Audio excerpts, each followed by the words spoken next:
우리가 그리스도의 제자이면서 하나님 말씀을 잘 알고 하나님의 영광스러운 자녀가 되었으면서 또 하나님의 말씀을 통해서 우리에게 거시는 기대와 그리고 뜻을 알면서도 우리가 그렇게 살지 못하는 이유들이 다 있더라고요. 모두가 다 순종하지 못하는 이유들이 있어요.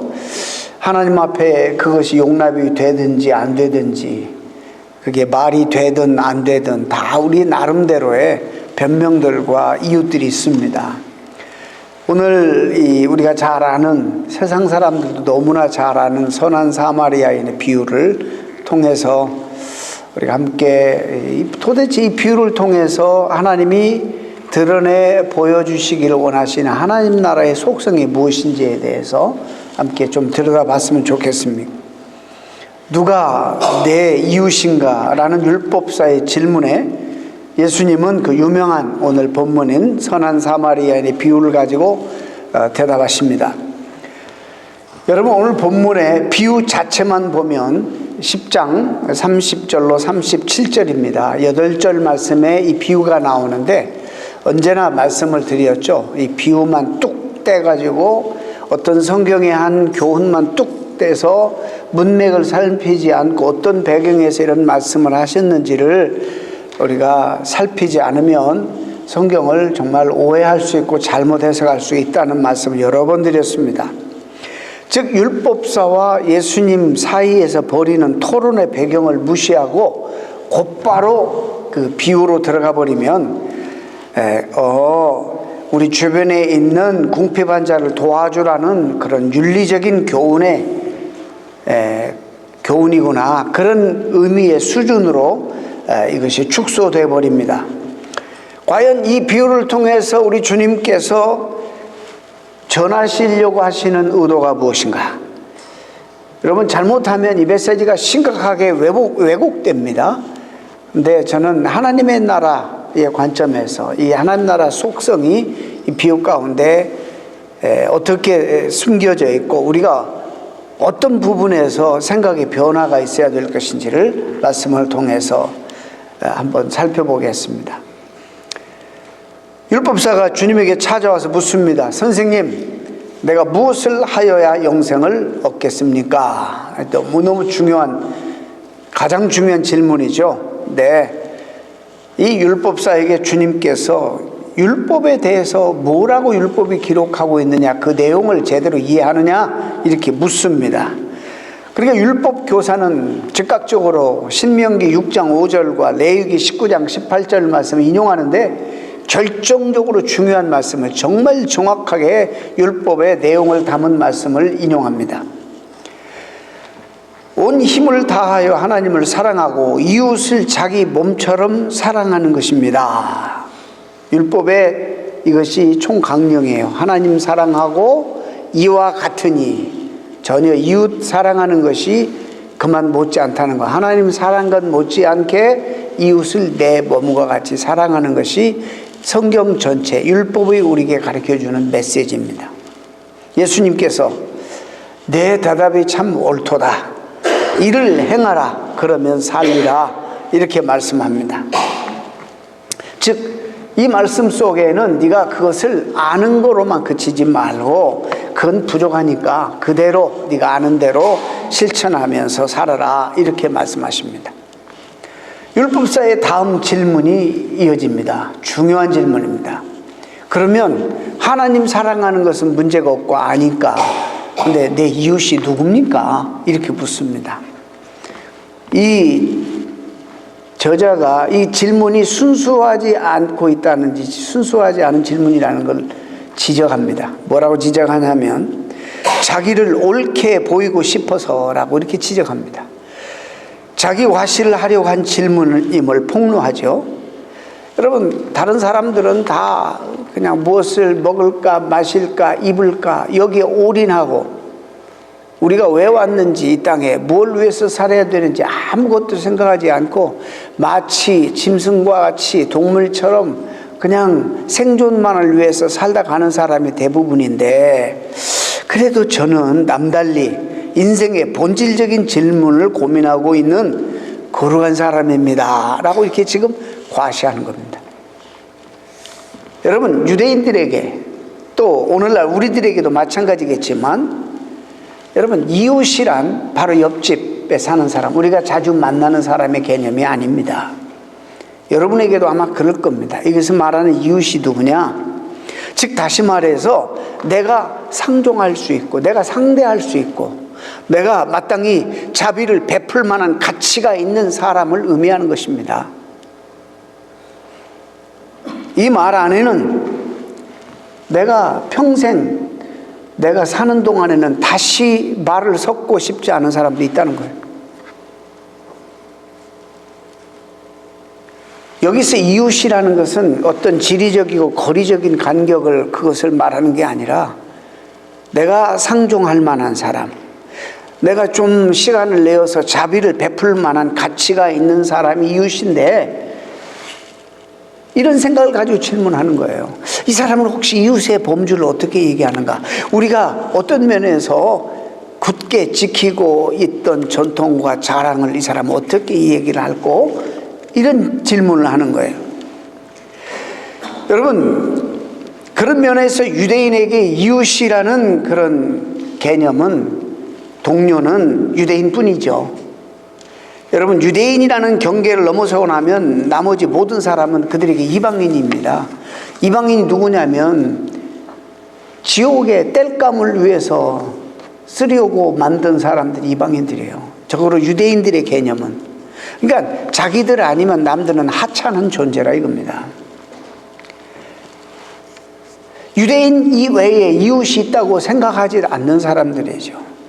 여러분, 1세기 유대인들에게 율법사가 가진 이미지, 그 느낌, 인상, 이런 거 알기 위해서 율법사가 누구이며 율법사가 차지하던 당시의 사회적인 위치에 대해서 우리가 알아보면 이 사람이 왜 이런 질문을 했는가, 그리고 1세기 이 질문이 무슨 의미가 있고 이 질문 속에 그들이 말하는 공동체에 대한 이해가 어떤 건지를 우리가 알 수 있습니다.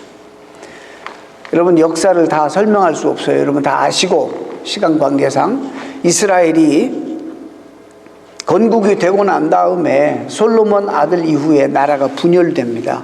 그래서 북왕국 이스라엘이고 남유다, 그래서 분열 왕국 시대가 시작됩니다.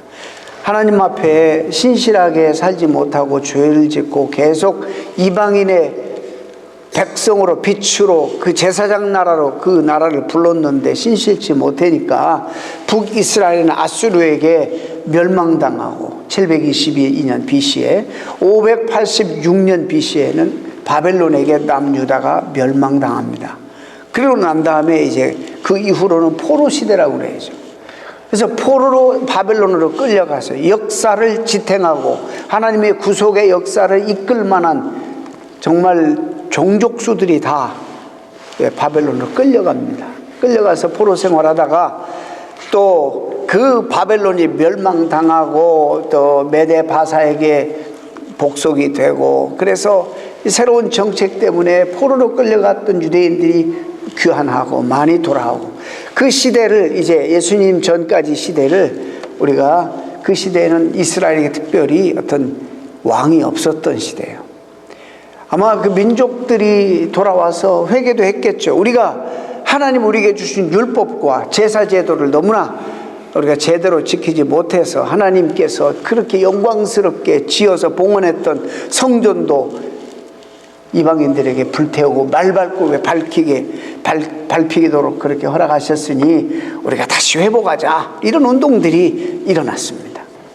그러다 보니까 이 사회 속에서 제사장과 같은 사제 계급은 첫 번째로 손꼽히는 그런 귀족 계층에 속하게 되었습니다. 그 중에서도 대제사장은 하나님으로부터 전권을 위임받은 그런 사람으로 여겨졌고, 그의 직분은 종신직이고 세습직이었습니다.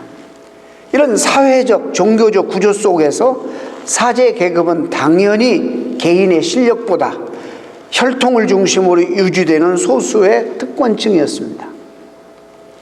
그러다가 주전 2세기경에 새롭게 부성한 한 그룹이 생겼어요. 신흥 계급이 생겼는데 그게 누구냐면 바로 율법학자들입니다. 이런 일단의 계급으로 인해서 사제들의 위치가 심각하게 도전을 받게 되었습니다. 왜냐하면 타고난 혈통, 막대한 재산을 통해서 사회적 영향력을 행사해 오던 사제 계급과는 달리 새롭게 부상한 이 율법학자들이 그들이 가진 파워는 율법에 대한 그들의 지식에 있었습니다. 복음서의 배경은 이런 과거의 상층 계급과 그리고 신흥 계급 최고의 권력을 차지하기 위해서 이 두 계급이 불꽃 튀는 헤게모니 쟁탈전을 벌이던 시절이에요. 율법학자들은 대부분 대다수 명문사제 계급에 속한 사람들보다는 그들은 대부분의 평민이었어요. 신분 이동이 자유롭지 않던 당시로서는 평민들이 상류사회로 진출할 수 있는 유일한 길은 백성들이 하나님처럼 아끼고 사랑하는 그 율법을 정확하게 사랑하고 연구하고 그걸 백성들에게 가르치는 그 일만큼 출세하는 길이 없었어요. 근데 율법을 어릴 때부터 평생 연구하는 거예요. 주전 1세기 성경에는 안 나옵니다만 신학을 하게 되면 문서가 대단히 중요한 그 당시에 율법 학자들이 많이 존경하는 어떤 군단이 있었는데, 여러분 샴마이와 함께 예루살렘 율법학자 단을 이끌던 힐렐이라는 사람의 글이 아주 많이 인용이 됩니다. 이 힐렐이 누구냐면 여러분 들으셨을 거예요. 사도행전을 보면은 교회 회의 때 갈등이 심하니까 한 사람이 일어나가지고 갈등을 잠재운 존경받는 가말리엘, 이 가말리엘이 바로 힐렐의 제자입니다. 이제 가말리엘이 대단한 영적인 그런 존경도 받고 학문적인 업적도 있어서 사람들에게 존경을 받았어요. 저 시골에서 자라난 길리기아 땅 다소라는 곳에서 태어나서 자란 조그마한 소년이 부모의 덕을 어릴 때부터 부유하게 자라고 식민지였지만 로마 시민권을 얻고 어디로 유학을 갔냐면 예루살렘으로 유학을 갔어요. 누굴 따라갔을까요? 바로 이 가말리엘. 그게 누굽니까? 길리기아 다소에서 사도 사울이 바로 그 율법학자인 가말리엘에게 가서 유학해서 수학했던 그런 역사가 있습니다. 그만큼 민족에게 영향력이 있었던 사람들입니다. 자, 이 사람이 와가지고 율법에 대해서 누구보다도 잘 알고 이 성경에 대해서 정신에 대해서 전체적으로 꿰뚫고 있는 율법학자가 와서 주님에게 묻는 거예요. 영생에 대한 질문. 그 다음에 두 번째, 야, 영생 어떻게 얻습니까? 율법을 네가 지키느냐? 율법에 뭐라고 기록되어 있느냐? 하나님 사랑, 이웃 사랑입니다. 그래, 그러면 이웃이 그럼 누굽니까? 라는 질문. 예수님 당시에 이 질문은 우리 시대의 질문도 중요하지만 어느 때보다도 중요한 질문이었습니다. 왜냐하면 이웃에 대한 그런 개념도 시간 지나면서 점차 변화되고 축소되었기 때문입니다. 예수님 당시에는 이스라엘 사람 내부에서도 유대인만 다 이웃이 아니라 이제 우리처럼 생각하고 우리처럼 믿고 내가 좋아하는 것을 좋아하고 내가 싫어하는 것을 싫어하는 사람들로 점점점 좁혀지기 시작한 거예요. 우리가. 그런 점에서 누가 내 이웃인가라고 물어본 율법사의 질문은 1세기를 전후로 한 이스라엘 사회의 독특한 공동체의식을 이해하는데 대단히 큰 도움이 됩니다. 얼마나 이 범주가 좁혀졌는지 몰라요. 하나님을 사랑하는 데는 이견이 없어요. 다 동의합니다. 어떻게 그러나 일치를 보이지만 내가 사랑해야 할 이웃을, 그 이웃에 대한 정의를 내가 어떻게 하느냐, 이 문제로 들어가면 대단히 복잡했어요. 바리새파도 사두개파도 내 몸처럼 사랑해야 할 이웃을 자신들과 같은 노선에 서 있는 바리새파, 사두개파 동료들로 한정지었어요. 여러분, 광야에서 수도원적인 공동체 생활을 하던 에세네파도 자기 공동체 안에 들어와서 속해 있는 사람만 이웃으로 정의했어요. 공동체 밖에 있는 사람을 심지어는 원수로 규정해놓고 미워하라고까지 규정했습니다.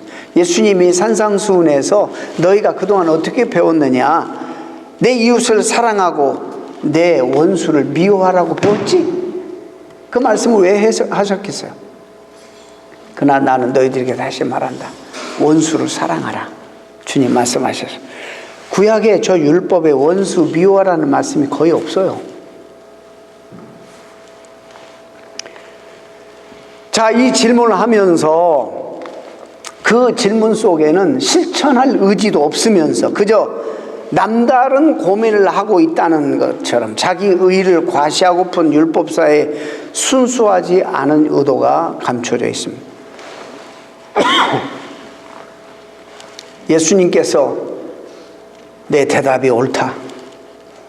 하나님 사랑과 이웃 사랑을 실천하라고 했습니다. 종교의 본질은 말씀을 아는 데 있는 것이 아니라 그 말씀을 생활 속에, 삶 속에 실천하는 데 있다고 말씀하는 겁니다. 이 당시 말씀 속에, 이 비유 속에 유대 사회를 향한 소위 스스로 경건하다고 자부하는 자들의 위선을 신랄하게 지적함과 동시에 오늘날 우리도 들어야 될 메시지가 있기에 이 말씀을 남기셨습니다. 자, 비유는 제가 설명을 안 씁니다. 여러분 잘 아니까. 제가 이제 그 율법사가 질문한 질문, 내 이웃이 누굽니까? 라는 질문에 이제 여기 등장인물들이 몇 사람이 있어요. 첫째, 누가 있냐면 여리고로 내려가다가 강도 만나서 죽게 된 사람, 피 흘려 죽어가는 사람이 하나 있고, 또 하나는 그 옆을 지나가는 제사장이 있습니다. 자, 이 율법사의 생각에서 예수님의 이 비유를 한번 접근해 보겠습니다. 아, 제사장 지나가다가 이 오늘날로 말하면 목회자, 성직자예요. 누구보다도 남을 협력하고 돕고 죽어가는 자를 살려야 되는 사람이에요. 근데 그냥 지나갔어요. 근데 율법사는 이것이 전혀 그 상황을 판단하면서 어색하지 않았을 거예요. 왜냐하면 민수기 말씀을 너무 잘 알고 있었기 때문에 아마 이런 변명을 했을 거예요. 내가 지금 제사를 드려야 되고 제사를 감당하는 사람인데 어느 누구의 죽음이든 사람의 죽음에 몸이 닿는 사람은 이래 동안 부정하다. 죽은 사람의 몸에 닿고도 스스로 정결하게 하지 않는 사람은 주의 성막을 더럽히는 사람이다. 부정타기 때문에 이 사람은 자기의 가장 중요한 일, 하나님께 부여받은 예배를 돕는 일, 제사를 돕는 일을 할 수가 없다. 이미 부정탔기 때문에. 그러니까는 지금 자기가 자기 직업이 가장 중요한 하나님의 부르심이 그건데 죽어가는 사람을 보고도 저는 하나님께서 맡겨주신 그 일이 더 중요하기 때문에 그 일과 이 일을 분리시키는 거예요. 그래서 그냥 지나갑니다. 이 비유를 듣고 있는 율법사도 충분히 이해를 했을 겁니다. 왜냐하면 제사장과 같이 그도 도움이 필요한 자에게 자비를 베푸는 것보다도 율법을 지키는 것이 더 중요한 사안이라고 생각하고 있었던 사람이기 때문입니다. 근데 예수님은 지금 너무나도 이율배반적인 그들의 삶을 꼬집고 있는 거예요. 자, 더 중요한 율법 정신, 사람을 살리는 일, 정말 율법의 더 중요한 정신은 내 이웃을 내 몸과 같이 사랑하라는 말씀을 지키지 않고 있던 이들의 삶을 지적합니다. 네가 저 죽어가는 자 내 몸처럼 사랑했다면 절대로 지나칠 수 없다. 그냥 쉬운 말로 네가 내 자식이고 부모라면 절대로 지나칠 수 없다. 조금이라도 사랑이 있다면 이 없는 거예요. 눈에 보이지 않는 하나님을 사랑한다는 것은 결국 눈에 보이는 이웃을 사랑하는 실천으로 표현되어야 된다는 것을 모르는 거예요. 율법의 너무나도 중요한 메시지를 놓치고 있는 거예요. 하나님의 사랑과 이웃 사랑은 분리할 수 있고 뗄 수 없는 하나라는 사실을 모르는 거예요. 내가 작은 소자에게 한 것이 나를 위해서 한 것이라는 사실을 모르는 거예요. 하나님 앞에 교회 와서 하는 예배 드리는 이 행위만 하나님을 위한 것이고 내 삶 속에서 정말 내가 정직해야 되고 하나님 말씀대로 순종하고 살아가는 삶은, 삶의 예배는 무시되는 거예요. 이런 그 이원론적인 삶. 이 시대에 가장 그리스도인들이 물들어 있는 세상 풍조 중에 하나가 있다면 바로 이런 이원화되는, 신앙과 삶이 분리되어 버리는, 여기 오면 그리스도인이고 나가면 전혀 아닌,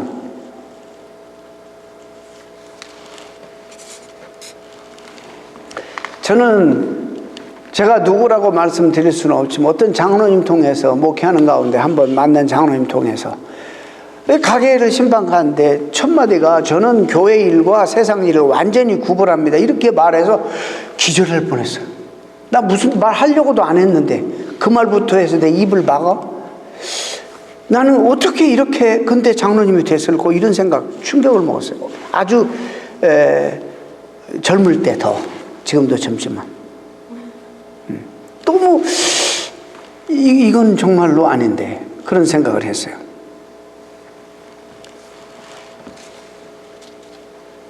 그래서 따로따로 노는 모습, 하나님 사랑과 이웃 사랑이 다른 것이라고 생각하는 이런 사상, 비유 속에 제사장이 지금 그런 이원화된 사고의 전형적인 모습을 아마 우리에게 보여주고 있지 않는가.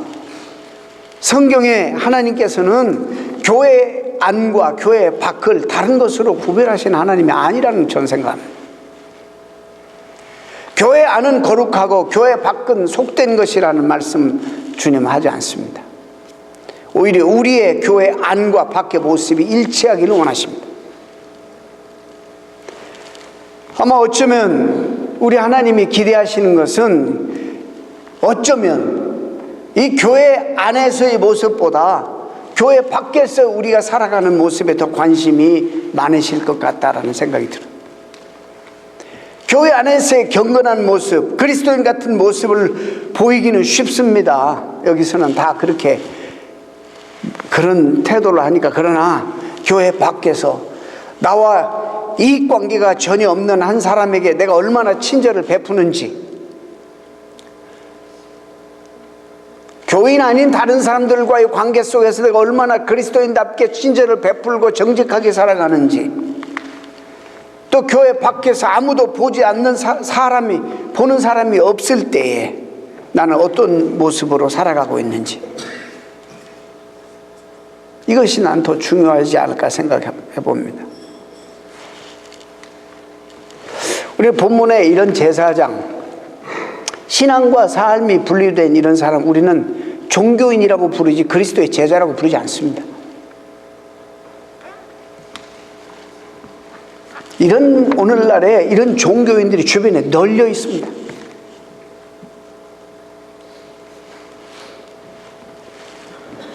우리를 주님이 제자로 불렀는데 죄자 되기를 거부하고 그냥 종교인으로 사는 거예요.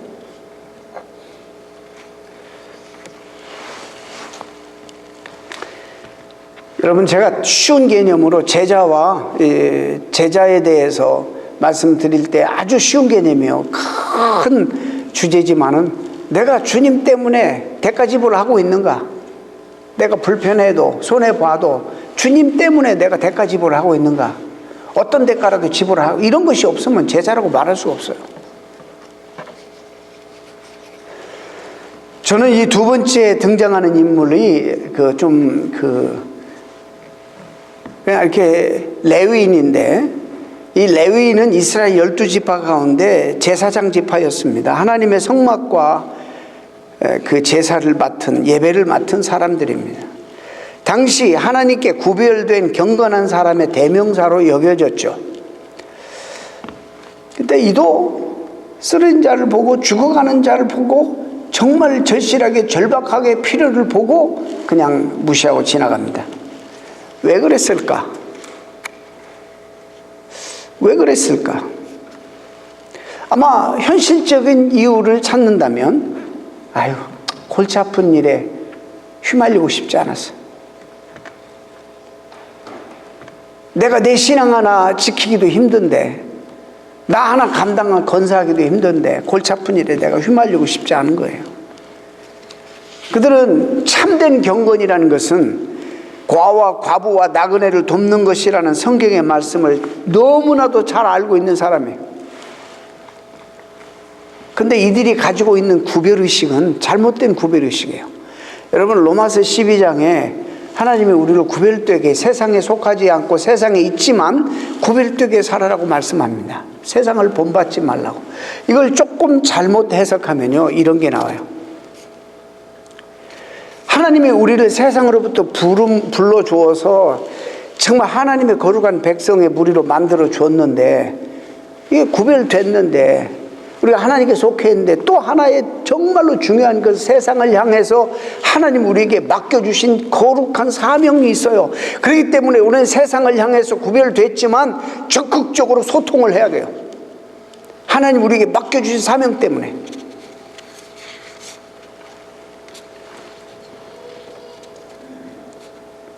근데 너무나 교회 안에만 모아놓고 우리의 천국만 만들어 놓고 구별 이런 세그리게이션만을 강조하니까 우리에게 있어서 세상 사람들, 우리에게 있어서 이웃이라는 것은 자비를 우리가 베풀어야 될 대상, 우리의 경건이, 자신의 경건이 표현되어야 될 대상이 아니라 자기의 경건을 해를 끼치는 그런 방해하는 장애물로 보는 거예요. 이 레위인들도 그런 것 같아요. 내가 경건을 유지하기 위해서는 이 사람하고 어울리면 안 되겠어. 이 사람 안 되고, 저 사람 안 되고, 이 사람 너무 세상, 이 사람 안 돼. 다 잘라버리는 거예요. 그래서 전부 상종에서는 안 될 사람으로 규정지고 사는 사람, 이런 모습의 전형일 수 있겠다. 그래서 여러분들에게 적어도 저희 교회에서 5년 이상 설교를 계속 들었으면 이제는 여러분 하나님 나라 가면 쫙 이 그림이 그려져야 돼요.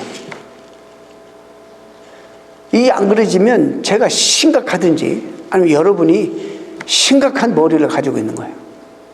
하나님 나라 그러면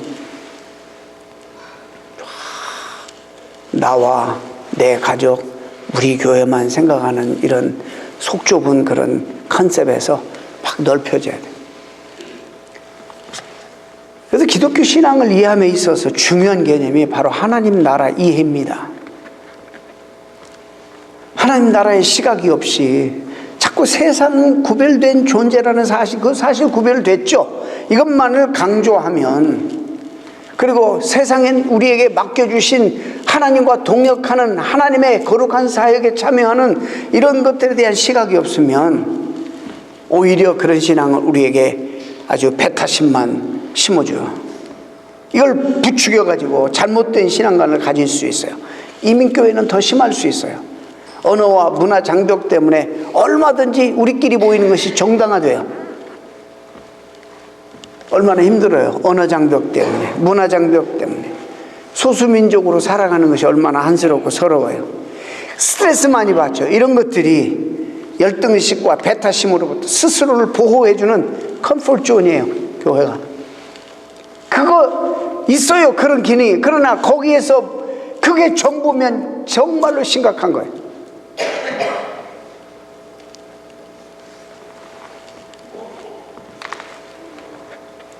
우리만의 천국이 되고 우리끼리의 잔치가 되어가고, 그래서 이 세상을 향해서, 이웃을 향해서 전혀 열려있지 않는 교회, 자기들만의 잔치, 자기들만의 천국, 이렇게 도취된 교회는 구원의 통로가 될 수가 없습니다. 축복의 통로가 될 수가 없고 사회의 짐이 되고 수치가 되는 거예요. 이 심각한 배타심을 우리가 극복해야 돼요. 물론 진리에 대해서 공격해오면 정말 이런 강한 진리를 수호하고 싶어하는 마음이 있어야죠. 그러나 다 하나님의 형상들을 지음받은 백성들이고, 우리를 통해서 그들에게 하나님께서는 접근해서 그 영혼들을 부르시길 원하시는 하나님의 간절한 소망이 있는데, 그것 때문에 우리를 먼저 불러서 이 자리에 예배하는 자로 부르시고 훈련하고 계시는데, 우리끼리만 천국으로 만들어버리면 어떻게 되겠어요? 그래서 이런 깨어짐이 없이는 여러분에게 이웃도 없어요. 여러분 아세요? 여러분 다시 말씀드립니다. 패거리 문화, 끼리끼리 문화만큼 하나님 나라의 약한 요소가 없어요. 여러분 조심하세요. 이게 내가 물론 내추럴리 가까운 사람, 목장 예배할 때도 다든지 주변에 있는 믿지 않는 사람들, 주님 모르는 사람들을 초청하라고 하는 계속적인 이유는 여기 나오기가 너무나 아직은 어색하고 이 문화에 익숙하지 않으니까 그냥 밥 한 끼 같이 하면서 나누다 보면 이런 교제권을 넓혀서 목사님 밥 한 끼도 편히 못 먹어요? 불편한 사람 데려다 놓고 밥도 들어가지도 않게 대가집을 해야 돼요. 불편해도. 그리스도의 제자가 되려면, 하나님 나라를 위해서 여러분들이 쓰임 받으려면 왜 우리끼리만 모여요? 왜 끼리끼리 모여요? 그것을 조폭문화라고 그래요. 조폭문화. 하나님 나라에 너무너무 해가 되는 생각들이에요.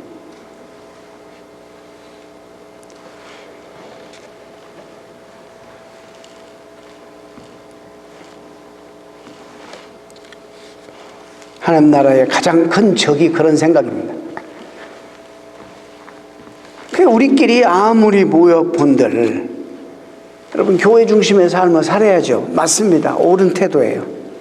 그러나 교회 태도리 밖을 벗어나지 못합니다. 복음을 이 안에 다 가둬버려요. 우주적인 복음을 여기다 가둬버려, 내 안에다가 가둬버리고. 그러면 이 교회가 내가 세상에 무슨 영향을 끼칠 수가 있어요?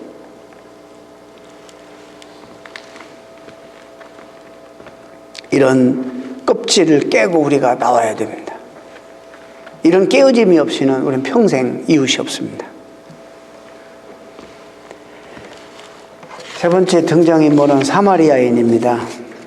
자, 여기까지 얘기가 진행될 때 율법사가 다 그렇죠. 뭐 다 대충 변명도 이해할 거고, 자기도 율법 준수, 하나님과의 관계되는 것이 이게 분리되니까 철저하게 사람에게 하는 것이 하나님에게 하는 것이라는 것을 아직 인테그레이션이 안 된 사람이에요.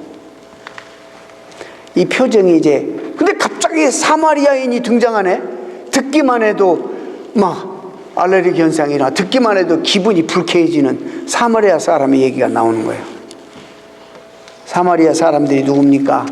여러분 여러 번 그 배경을, 역사적 배경을 설명해서 오늘은 생략합니다만, 유대인들이 증오하고 혐오하는 사람들, 사람 취급도 하지 않는. 자, 사마리아 땅이 바로 인근에 있어요. 이 땅을 가로지르면 20분이면 가는데 이걸 안 밟으려고 핑 돌아가서 고난을 자처하는 이 유대인들, 아마도 최초로 그 땅을 의도적으로 땅을 밟고 그 문화를 깨고 들어간 사람이 예수님일 거예요. 사마리아 수가성 여인을 만나려고, 사마리아 성을 복음하려고. 유대인들에게 있어서 사마리아인이라고 그러면 혐오스러운 사람, 상종해서는 안 된 사람, 내가 평생 살아있는 동안에 이 사람하고는 내가 말을 섞나보라, 바로 그런 대상. 지리적으로는 가장 가까운 곳에 살고 있지만 여기서 이웃의 정의에서는 가장 먼 곳에 있는 사람. 그런데 문제가 가장 도덕적이고 가장 경건하고 가장 존경받는 제사장과 레위인이 그냥 죽어가는 사람을 놓고 자비를 베풀지 않고 사랑을 실천하지 않고 지나갔는데, 아니 누가 등장하냐면, 왜 주님이 사마리아인을 연출시키는지 모르겠어요. 율법사가 불편하게 그지없어요. 사마리아인이 들어가서 그를 살려냅니다. 우리가 그렇게 싫어하고 증오하고 그런 사람들을 주님이 지금 등장시키는 거예요.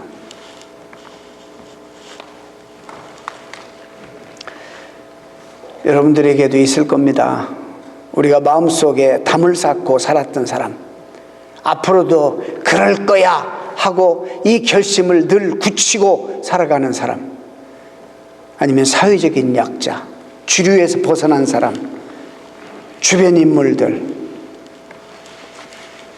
우리가 지금까지 내 인생에 개입시키고 싶지 않았던 많은 사람들, 타 종교인일 수도 있고 특정 인종의 사람일 수도 있고 나와 성격이 또 기호가 전혀 다른 사람일 수도 있습니다.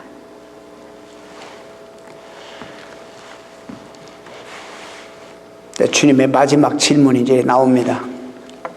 충격에 휩싸인 율법 교사에게 예수님 마지막으로 한 방 펀치를 날리는데, 이 사람 가운데 이렇게 질문해. 누가 강도 만난 사람에게 이웃이 되어 주었다고 생각하느냐? 이렇게 물어요. 이 질문이 기가 막히게 놀라운 질문입니다. 율법사가 처음에 질문한 질문 아시죠? 뭐라고 질문해? 누가 내 이웃입니까? 언제나 자기중심적이야. 언제나 자기로부터 시작해. 우주의 중심이 자기야. 모든 것을 자기로부터 생각해. 그런 질문을 주님께서 동일한 질문을 하시는데, 네가 아닌 이 아픈 사람, 이 죽어가는 사람, 이 사람에게 있어서 누가 이웃이 되겠느냐?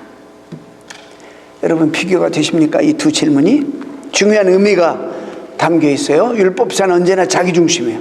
자신은 언제나 중심에 놓아요. 그리고 자기 중심으로 세상을 해석해요. 나에게 이웃이 누군가, 내가 상대할 만한, 그래 도움을 받을 만한 사람, 그 다음에 비신하고 말이죠. 뭐가 그럴 사람이 누군가, 늘 그런 질문만 하고 찾아요. 근데 주님은 이 사람의 이웃관을 바꿔주는 거예요. 너에게 이웃이 누구냐가 아니라 바로 저 사람, 힘든 사람, 죽어가는 사람, 이 사람에게 누가 이웃이 되겠느냐고 고쳐 물으십니다. 우리는 이웃과의 관계를 이 율법 교사와 비슷한 관점을 생각합니다. 내 관점으로 상대를 보죠. 주관적으로 세상을 판단하죠. 내 편과 네 편을 나누죠. 제가 아까 표현했죠. 제일 쉽게 이해하라고 조폭을입니다. 조폭 문화예요. 한국의 사회에서 기생충 같은 그런 조폭 문화예요. 그건요, 성경적이 아니도 이 사회 속에서도 그는 정말 없어져야 될 기생충 문화예요. 지역 감정, 끼리끼리 감정.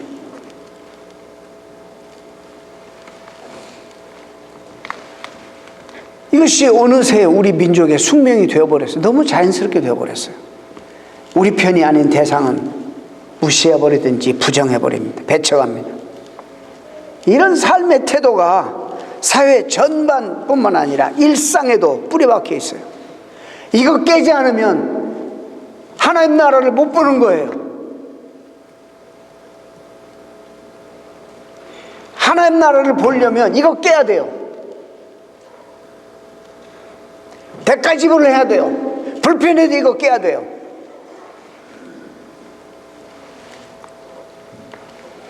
근데 제가 마지막으로 더 충격적인 이야기를 하겠습니다. 여러분 아십니까? 이 시대는 이 율법사 수준만 되어도 칭찬받는 시대예요. 왜? 왜 그럴까? 이웃에 대해서 전혀 관심이 없는 사람이 너무 많아요. 무슨 먹고 살기도 힘든데 이런 사람들이 너무 많은 거예요.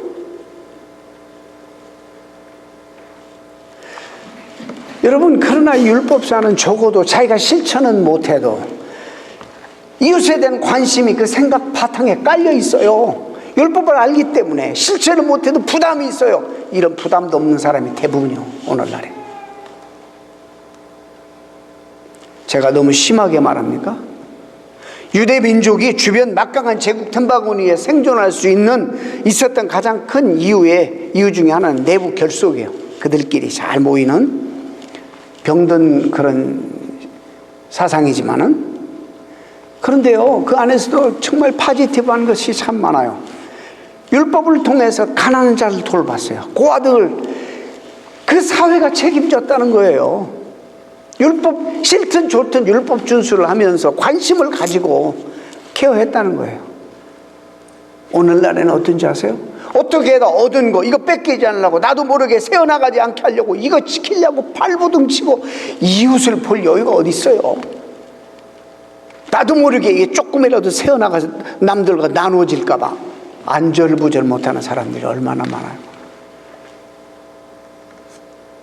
내 시간이라도 좀 뺏길까봐, 내가 누리고 있는 이 내 삶의 퀄리티를 조금이라도 손상받을까봐 그냥 어찌할 줄 모르는.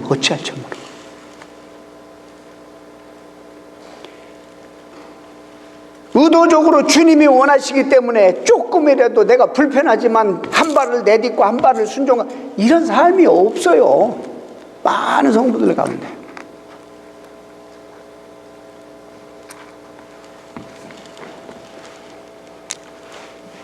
율법사가 예수님에게 내 이웃이 누구냐고 묻는 질문에는 사실상 자기네 다른 민족보다도 그래도 율법에 준수 때 율법 때문에 이웃을 조금 살피고 케어하고 있다는 것을 자랑하고 있는 그런 질문일 수도 있어요.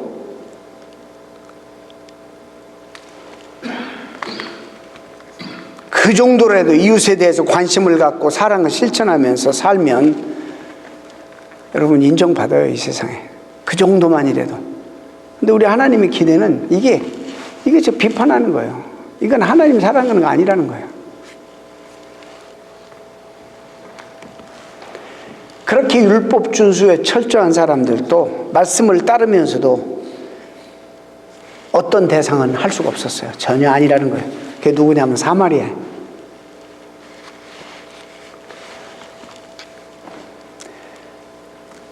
이런 사고방식이 고착되면 세상에서 내가 실천해야 할, 사랑을 실천해야 할 대상과 미워해야 될 대상이 딱 나누어지는 거예요.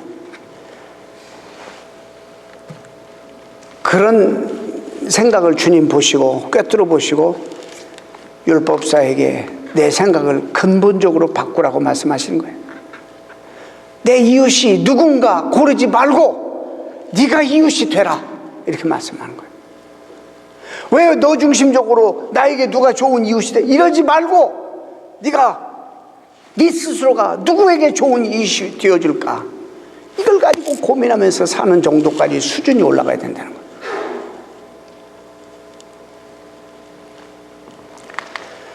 남들에게 참된 이웃이 되어주어라. 물론 그러기 위해서는 여러분 시간도 물질도 많은 대가지불도 있겠지만 그러지 않고서는 하나님 나라는 연한 거, 하나님 나라 확장이 안 되는 거예요. 하나님 우리를 통해서 이런 일을 하고 싶어 하시는데 우리가 너무 이기적이고 너무 나만 알고.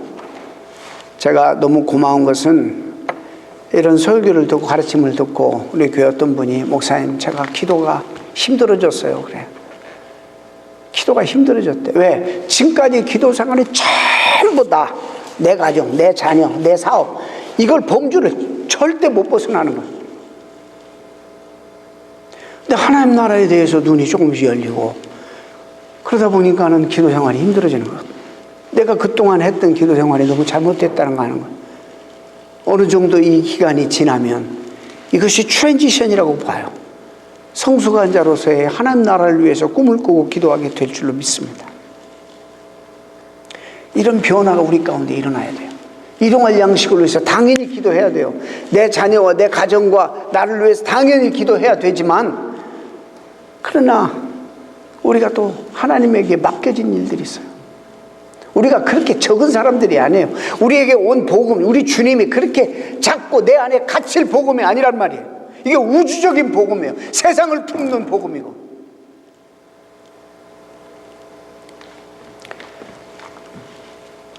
오늘 주님이 이 선한 사마리아인의 비유 가운데 제가 이걸 5번, 6번 제가 보니까는 과거에 나누어서 5번 설교했더라고. 이걸 가지고. 그걸 또 종합해서 따로 한 거 아니에요? 따로 묵상해서. 제가 또 물론 참고는 했지만 너무 중요한 하나님의 나라의 속성입니다. 사랑하는 성도 여러분, 우리가 연약하고 부족할지라도 우리를 만나신 주님이 우주적인 주님이세요. 만유의 주가 되세요. 내 안에 들어와 있는 이 복음에 대한 이해는, 이 복음은 우주적인 복음이에요. 나 혼자 The gospel we have is too big to keep inside of my heart. Too big. 한 사람은 정확하게 이해하고 있어요. 여러분 스스로를 겸손한 거 좋은데 내 안에 있는 복음을 너무나 축소시키지 마시기 바랍니다. 그래서 여러분 이런 시각을 가지고 하나님이 일하시도록 let him do it.